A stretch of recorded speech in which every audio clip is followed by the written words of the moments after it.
The Entrepreneur's Library, episode 183.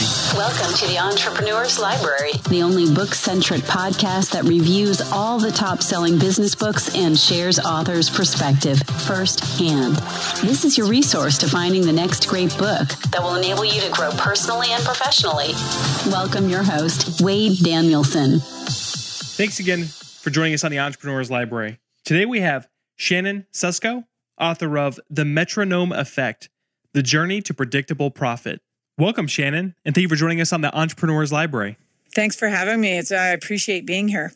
Before we jump into your book, The Metronome Effect, will you take just a moment to introduce yourself? Tell us just a little bit about you personally. Sure, absolutely. I've been building high-growth technology companies for the past 20 years. And within that time have very much found a great framework that I think others can learn from. And since that time of leaving my last organization after it was bought, I have been working with other CEOs and entrepreneurs and helping them scale up their own organizations.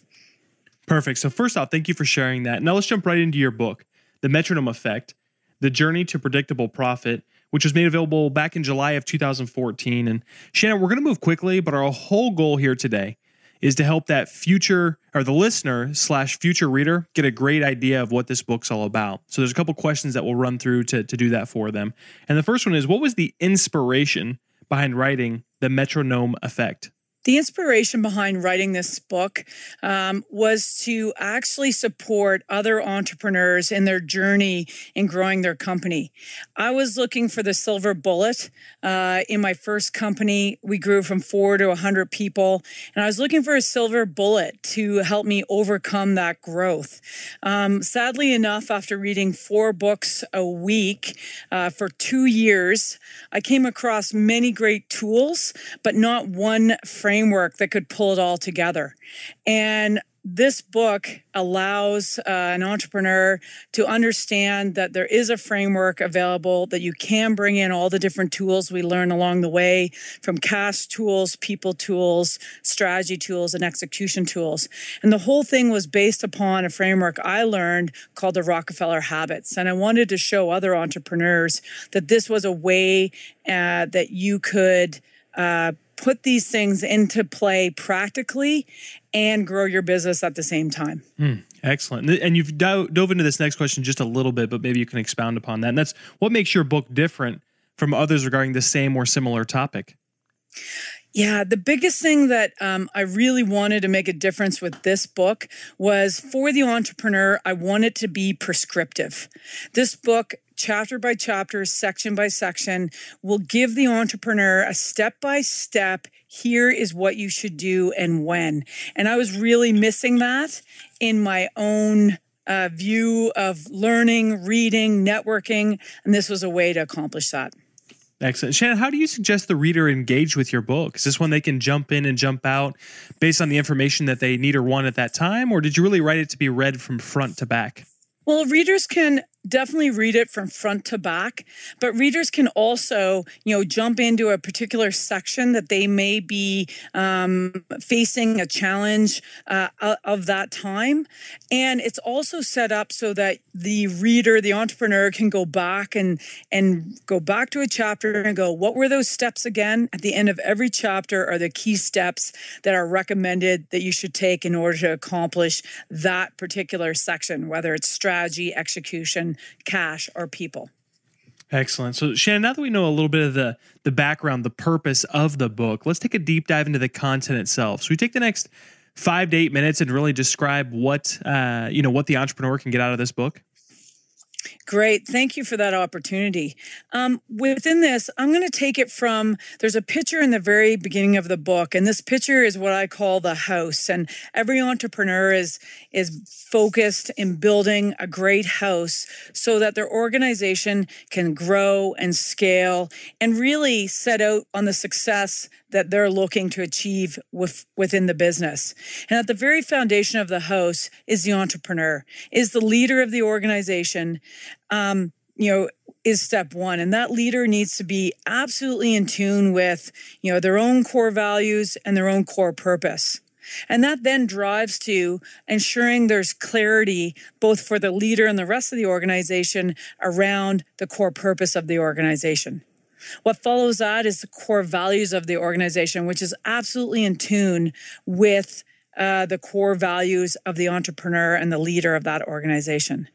From there, sort of bringing out the foundation to a nice, strong place is knowing what is taken right out of Jim Collins' Good to Great, big, hairy, audacious goal for the organization. So a 10 to 30 year goal that will guide the organization, guide the leader to where they need to drive to.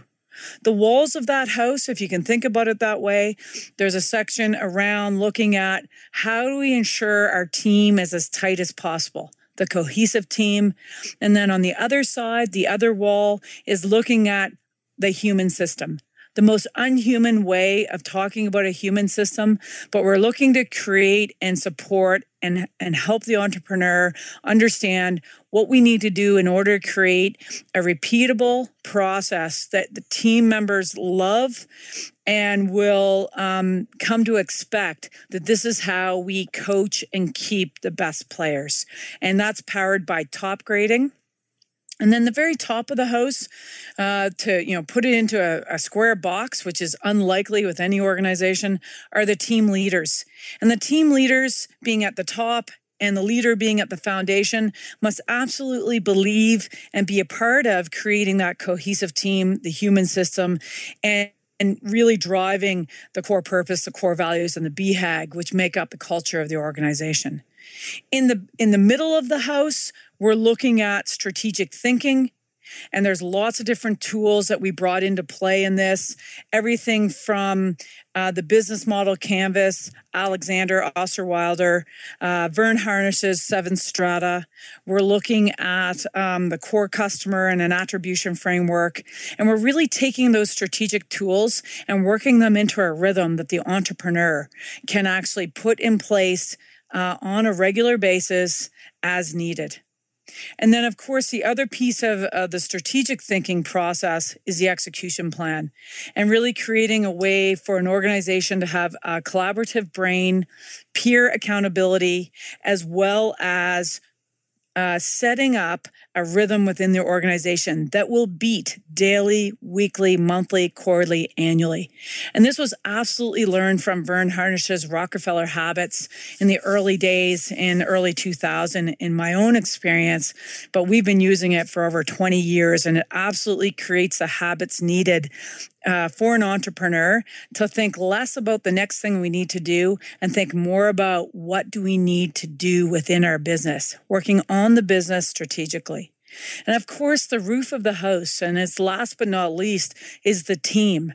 If we have the leader and the team leaders working through all these pieces in a rhythmical basis, creating habits that we know will happen as if we're getting better and better at growing our business, the team is absolutely aligned with not only the strategy and working through those pieces, but the execution of making it happen.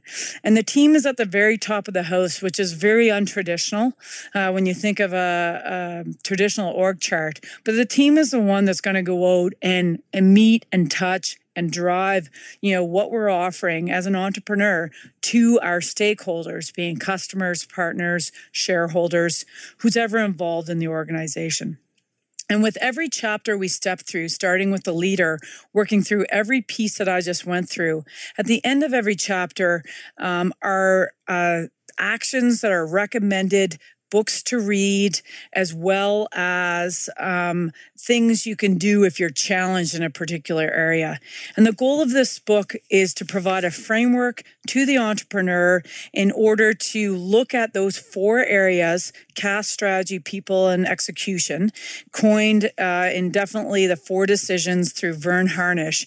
And it really leverages all the thought leaders that we see tools and really focus on that. And within those tools, there's Jim Collins, there's Pat Lencioni, we have Brad Smart through top grading, we have Michael Porter, thinking about Porter's 5 forces, and we're really leveraging those tools. And that was the goal of this book, was to bring forth a way that the entrepreneurs and the leaders can easily, practically execute and grow their business within a time where they usually feel they don't have another minute.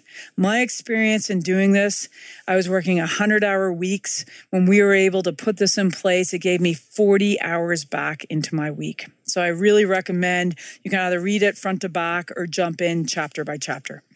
Excellent, Shane. You did a fantastic job of breaking that down and making it very clear of what your book's all about. Now we're asking that we take it a step further in this next question. That's if the reader could only take away one concept, principle, or action item out of your entire book, everything that you just discussed with us, what would you want that to be?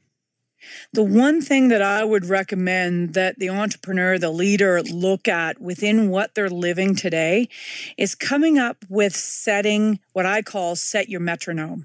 A metronome is a way, the leader is the metronome of the business, and setting some expected habits that are going to happen every day. And the biggest thing I could recommend for any entrepreneur right away, walking out of the gate, they could set it up tomorrow, is for the next 30 days, hold a leadership team meeting of less than 15 minutes to connect with their team each and every day. And a lot of people think that is outrageous, and hugely from a micromanaged perspective, it is the furthest thing from that. So I would recommend 30 days, 15-minute huddle, lots of information out there on huddles, and that will get the metronome starting to beat within the organization and the leader driving that habitual habit to make sure there is a rhythm within the organization. That's huge. And Shannon, this next question might be a little bit odd because I'm asking you for a quote, not just any quote, a quote from your book that you love, but also if you can take a minute to explain what it means to you. So the quote from my book is actually not one that I wrote. It's a quote at the very beginning of the book, and it's an Aristotle quote. And the quote says, "We are what we repeatedly do. Excellence then is not an act, but a habit." So what that means to me and why I was so happy to come across that quote, and I didn't come across it till I finished writing the actual manuscript, and it became so obvious. When we are looking to be the best at something, we weren't born the best. We were born with certain skills, and then we honed, we practiced, we created great habits to get better. And within business, so much so we forget that. We are born with certain skills as leaders and entrepreneurs, but we must practice. We must set up a way to get better and create the habits that will drive the excellence we need in order to grow our businesses.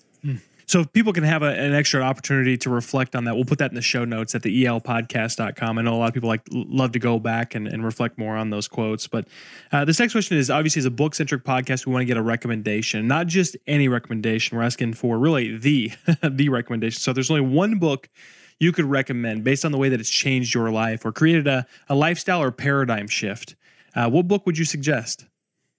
The one book I would suggest is the one that I consider, being Canadian, we call it the TSN turning point, but it literally gave me back my life. And that was The Rockefeller Habits, written by Vern Harnish.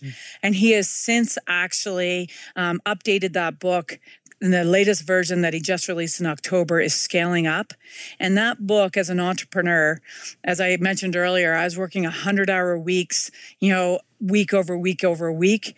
That book enabled me and gave me back 40 hours of every week. That was huge for my life balance, for me as a person to actually move on, get married, have a family, and really, have that balance that we're all looking for as entrepreneurs and have fun while we're scaling up our businesses. That's a phenomenal recommendation. We actually had Vern on, I think it was back episode 124. He covered Scaling Up, and awesome author and awesome guy to talk to as well. It was phenomenal to have him on. So thank you for recommending that.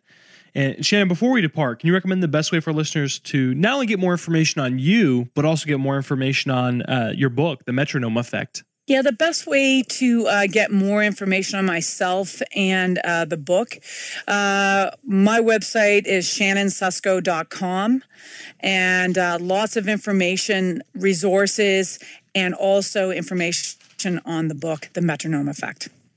Excellent. Well, Shannon, thank you so much for coming on and sharing your book with us. Thank you. I appreciate the opportunity. Thank you so much for listening in today. If you'd like more information on Shannon or her book, The Metronome Effect, visit the show notes at theelpodcast.com. Looking for your next book idea? Head over to theelpodcast.com, where Wade shares his amazing resource, the top 10 business books recommended by over 500 entrepreneurs, with you for free. That's theelpodcast.com. Till the next time, keep it on the EL.